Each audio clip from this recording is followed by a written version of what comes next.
cadeau original. Justin était un adorable petit garçon qui avait un seul défaut, il chantait très faux.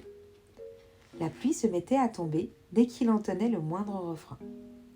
Ce matin de décembre, la maîtresse voulait apprendre à sa classe un chant sur le Père Noël. Très flatté que l'on chante en son honneur, le Père Noël s'était assis au-dessus de l'école sur un nuage confortable pour profiter du concert. Un sourire éclairait à l'avance sa barbe soyeuse. La maîtresse donna le signal du départ. Aux premières notes, le Père Noël sentit ses oreilles vibrer. Le nuage qui lui servait de fauteuil creva dans une grosse averse. Pour n'y pas tomber, le Père Noël dut se retenir à une corde de pluie. Dans la classe, la maîtresse se mit à rire. Elle savait bien ce qui provoquait cette tempête.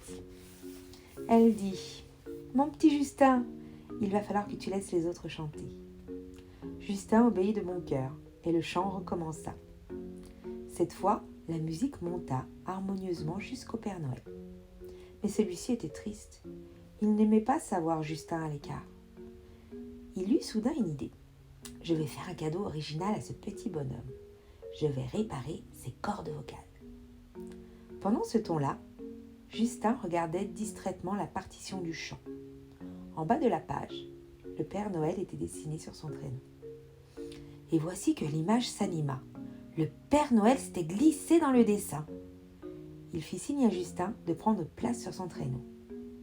Occupé à chanter, les autres élèves n'avaient rien remarqué.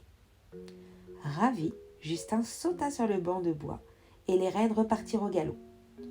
Le traîneau s'éleva dans les airs, fit des loopings extraordinaires.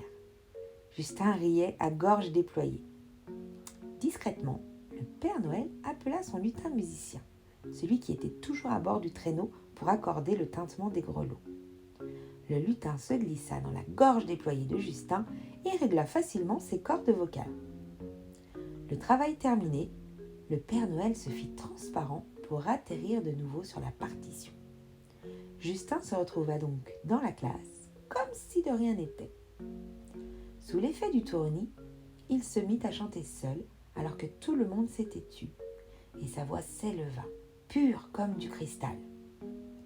À la fin du chant, la maîtresse murmura « Je ne comprends rien à ce qui vient de se passer, Justin, mais je n'ai jamais entendu une voix aussi parfaite. » Le Père Noël, qui avait repris place sur son nuage pour écouter la fin du chant, hocha la tête d'un air heureux.